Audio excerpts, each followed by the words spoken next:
Sir Michael says the country's getting more violent, so it's time to give the other guy, namely David Cameron, a chance. But just how valuable is his endorsement? Can celebrities actually make a difference when it comes to winning an election? Here to discuss are blogger and broadcaster Olly Mann, Carol Malone and Ken Livingstone. Carol,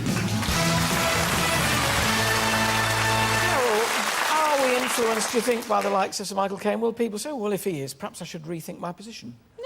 I don't think we are on the slightest. I think it's an insult to the British electorate to actually suggest that some celebrity sitting in his multi-million-pound ivory tower is going to tell them to vote for someone and they're going to slavishly follow it. I think people vote on the issues that affect their lives, and I think the reason David Cameron will get in the next election is because, you know, crime has rocketed out of control, violence has, you know, education system is down the toilet, drugs are out of control. But multi-million-pound ivory tower or no, he was a man who grew up on that estate he was filming on. He's done well. I mean, was there a swing point where you decided not to listen to him and not to do too well? I think it's the total opposite. I think Michael Caine is listening to the people, because, you know, he doesn't mix in that world anymore, but he's gone down to that world and he's seen what's happening on the streets for the first time probably in a long time, and I think he's been influenced by what the people have been telling him. You know, he's saying he's going to vote Tory, not because he's a big Tory supporter, but because he's seen what's actually happening out there, and because he thinks it's time for change. He said he's doing it out of desperation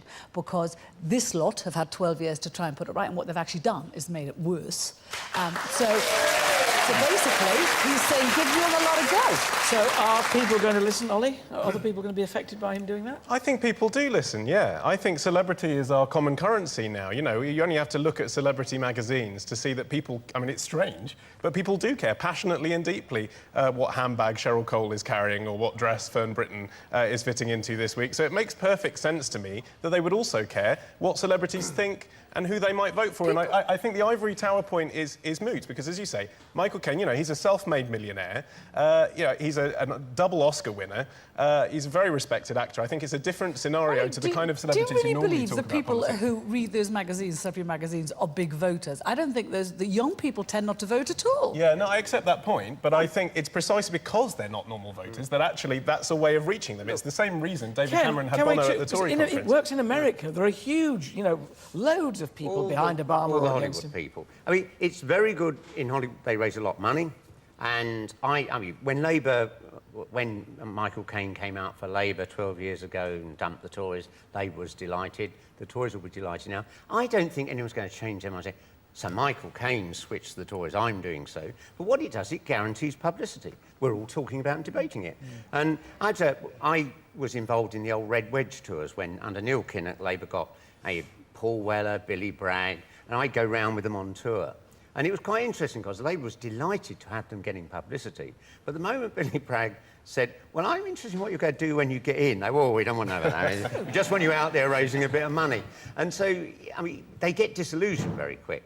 I mean, Damon Albarn, they used him quite a lot in the run-up to the '97 election.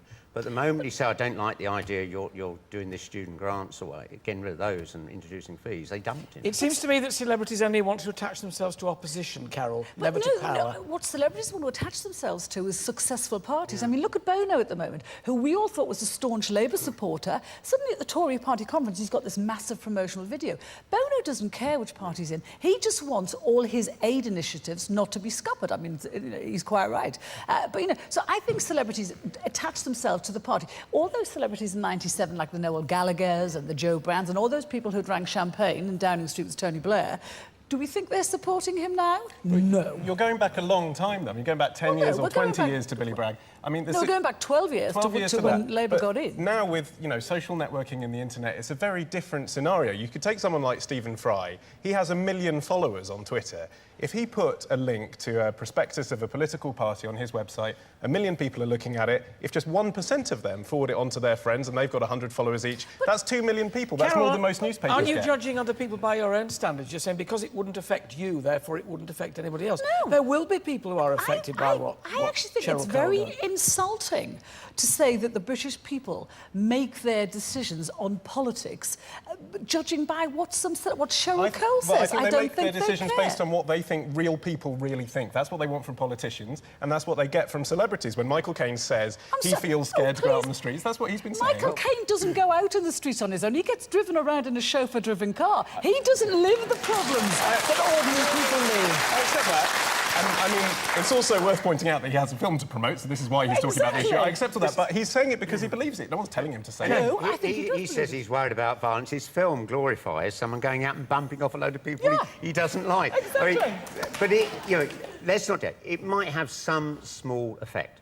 But the celebrities always line up with the winner, largely. Yes. There's some people like, I mean, Billy Bragg isn't going to change, but load change and go with the flow. So in a really tight election, you'd have celebrities on both sides cancelling each other out. I think what's interesting is that a lot of people who historically have voted Labour, I've never voted Tory in my life, I think this coming election, I think some people need permission to vote Tory. They want to because they hate what Labour has done, but they don't hate Labour particularly. But they want permission to vote Tory. So if a celebrity says, like someone like Michael Caine says, a former working class lad, that gives them permission to do it. Only time will tell, and I have to feel I ought really to come clean and tell you which party I shall be voting for. I shall be voting for the Garden Party. My name's Olly Mann. Thank you very much.